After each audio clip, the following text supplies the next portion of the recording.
estar viendo el estrés familiar, que es una de las causantes de tensiones, ¿no es cierto?, dentro de la familia.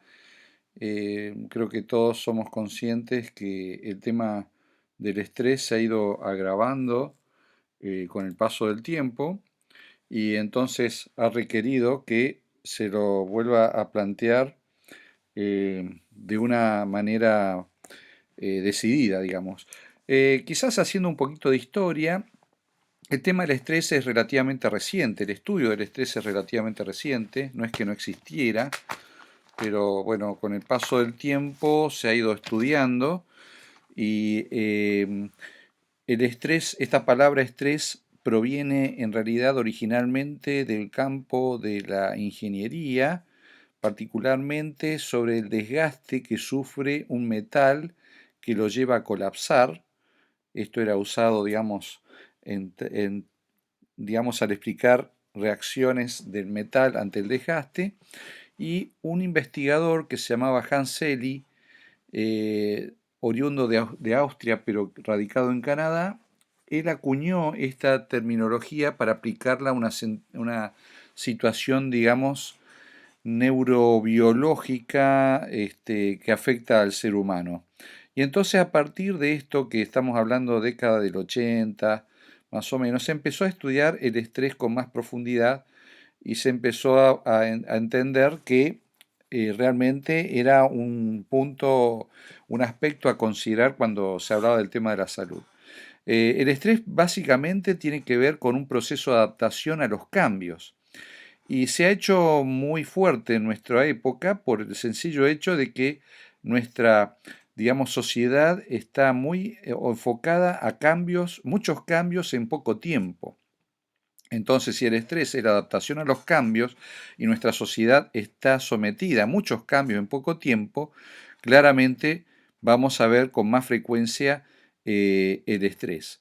Algo que no ocurría anteriormente, digamos, en la sociedad, vamos a decir, de mediados del siglo XX para atrás. Y entonces con el paso del tiempo se empezó a investigar el estrés en distintas áreas. Por ejemplo, seguramente que ustedes habrán escuchado el estrés familiar, perdón, el estrés laboral, o el burnout, como se lo menciona en inglés. Bueno, el estrés que se da en un ambiente de trabajo, ya sea por las presiones de la empresa, porque el ambiente laboral no es el mejor, porque las condiciones físicas del lugar donde se trabaja no son convenientes, no hay suficiente aire, iluminación, etcétera. Entonces sería un estrés, vamos a decir, sistémico. Tiene que ver con el contexto que me rodea y que me lleva naturalmente a tener estrés. Así que se ha empezado a estudiar el estrés, digamos, en distintos ámbitos. Y me animo a decir que también hay un estrés del estudiante, podríamos hablar de que hay un estrés del docente. Por ejemplo, en el caso del estudiante, cuando llega la época de exámenes, indudablemente que hay una cuota de estrés en el alumno y en el docente que tiene que corregir todo lo que el alumno estuvo contestando.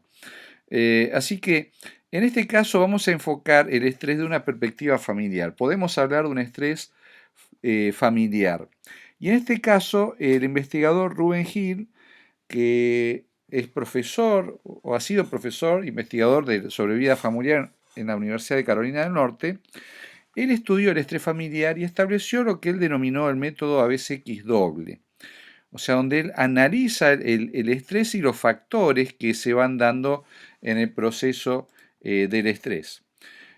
Entonces, primero, algunos factores que aumentan el estrés tienen que ver, por ejemplo, con la ambigüedad de los límites.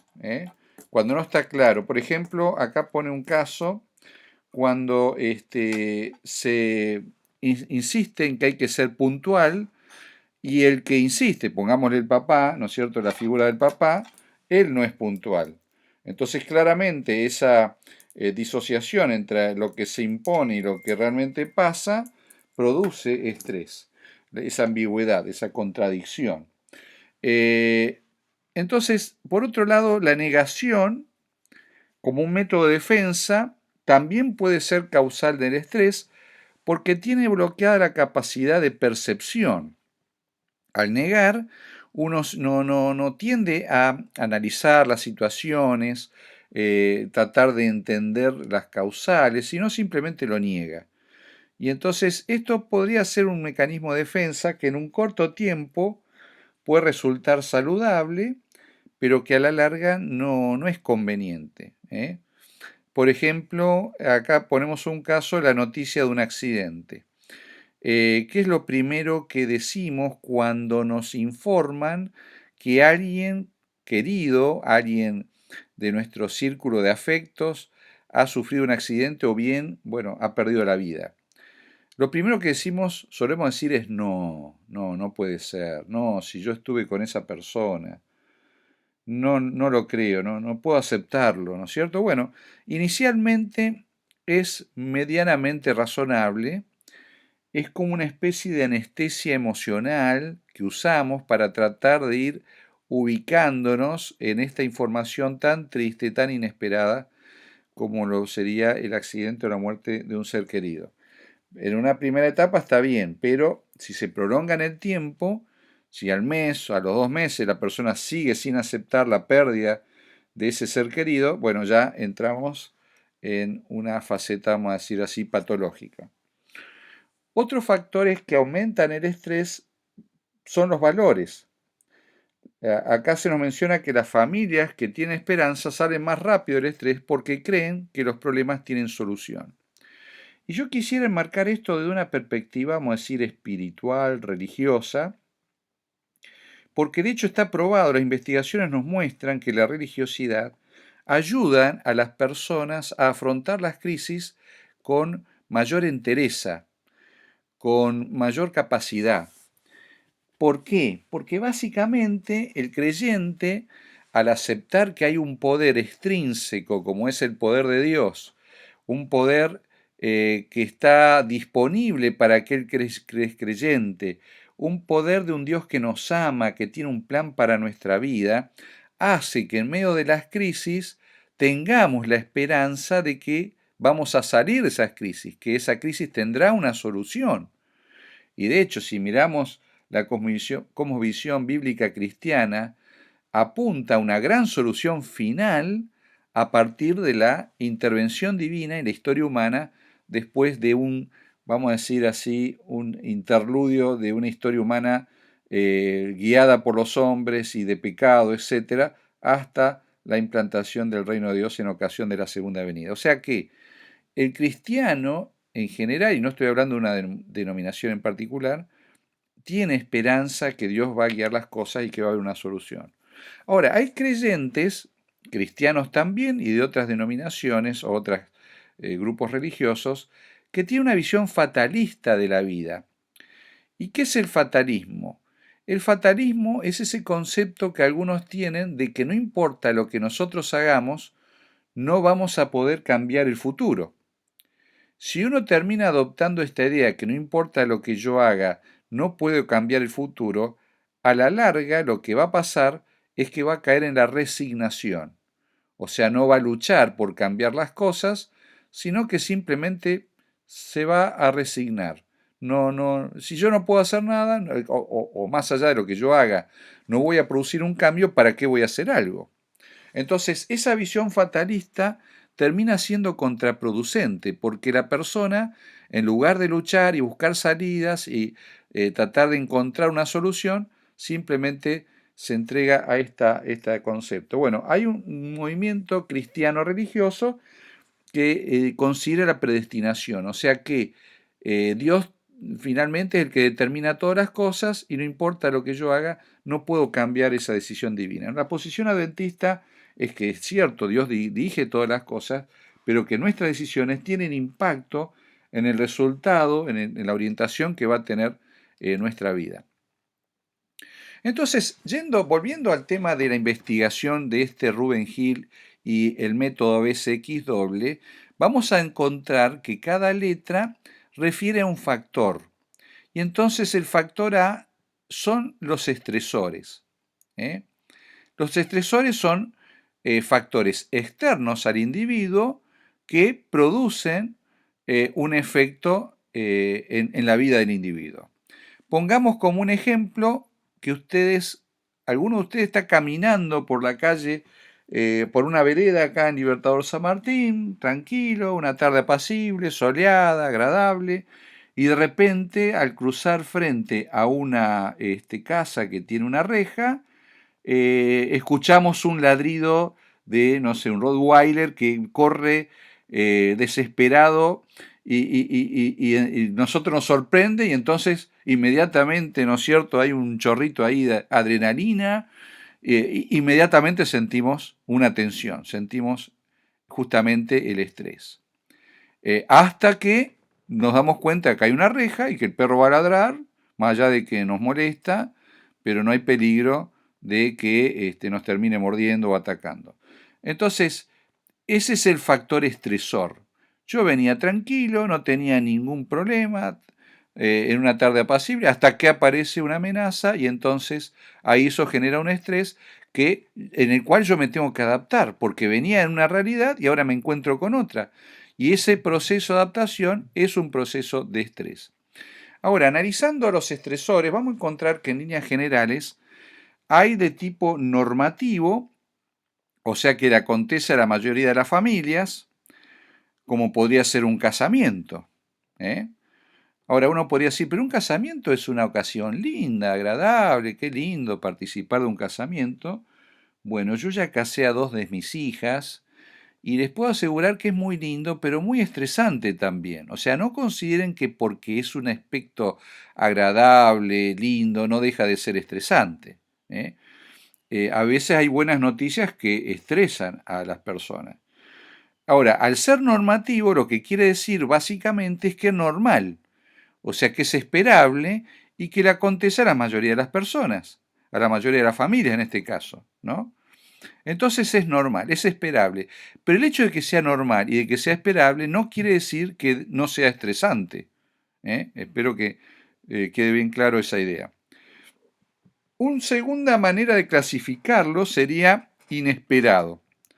O sea, no son predecibles y difíciles de repetir, como podría ser una inundación, un terremoto, un accidente, una enfermedad terminal.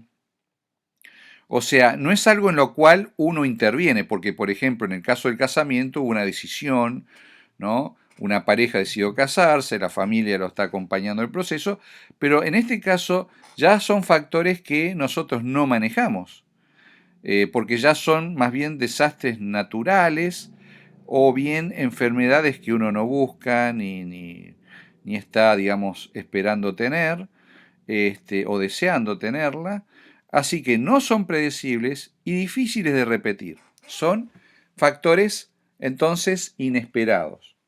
Muy bien. Otros encontramos que son voluntarios. Un poquito relacionado con lo que vimos anteriormente, son aquellos que la familia puede controlar porque de alguna manera decidió entrar en un aspecto, tomó una decisión que lo lleva inevitablemente a una situación de estrés, como por ejemplo una promoción en el trabajo. Insisto con esto de que una promoción en el trabajo es una buena noticia, pero no por eso deja de ser estresante. ¿eh? El hijo que deja la casa para estudiar en otro lugar. Bueno, indudablemente que es algo consensuado, el hijo está de acuerdo, los padres también, entienden que es lo mejor para la preparación, la educación como profesional de ese hijo o esa hija, pero no deja de ser estresante porque por un lado va a haber que afrontar los gastos que tiene la educación cuando uno sale de fuera de la casa y por otro lado empieza a aparecer el famoso síndrome del nido vacío. O sea, cuando empiezan a extrañar, nuestro hijo, nuestra hija, que tanto lo queremos, bueno, se fue, ahí está la camita en la pieza, su habitación, silenciosa, qué tristeza, bueno, pero los padres estuvieron de acuerdo. O sea, es voluntario, pero no deja de ser estresante y también para el hijo que tiene que adaptarse, o la hija, que tiene que adaptarse a un medio diferente, que nunca salió de la casa y ahora sí tiene que afrontar una serie de realidades que implica estar fuera de la casa y tener que ser un poco más independiente con toda la responsabilidad que eso implica. También tenemos factores no voluntarios, como podría ser un embarazo no deseado, un cambio de radicación por razones de trabajo, De paso, un tema importante, bueno, con respecto al embarazo no deseado, un dato que yo he compartido es que de cada 10 embarazos en Argentina, 3 son de chicas menores de 19 años, o sea, son adolescentes. Un fenómeno que está cada vez más frecuente, pero también puede ocurrir un embarazo no deseado dentro de un matrimonio o fuera del matrimonio, o también el cambio de radicación por razón de trabajo. Hoy en día hay un alto índice de movilidad en la población, mucho más que antes, por cuestiones laborales. O sea, gente que termina yéndose a vivir a otro lugar porque donde está no consigue trabajo. Entonces uno termina viviendo donde tiene trabajo y ese traslado, el desarraigo y la separación de sus afectos y todo, eso son factores estresores que afectan a toda la familia. Algunos son crónicos, debilitan las relaciones familiares como el alcoholismo, la drogadicción, son predecibles. De paso, volviendo a los crónicos, como son crónicos justamente, debilita mucho las relaciones familiares. ¿Hasta dónde puede una familia aguantar a un miembro de la familia con un alto nivel de alcoholismo o de adicción a algún tipo de droga o estimulante, lo que sea? Eso trae muchas dificultades y generalmente, bueno, en el caso del alcoholismo es frecuente encontrar que la persona se pone violenta. Entonces no solamente le afecta a él y su salud, sino que también afecta a la familia. Otros son predecibles, se los puede anticipar, bueno, como ya mencionamos, por el gasto de los estudios de un hijo, o bien la adolescencia también es algo que, bueno, ya sabemos que entramos en crisis cuando dentro de la familia hay un adolescente.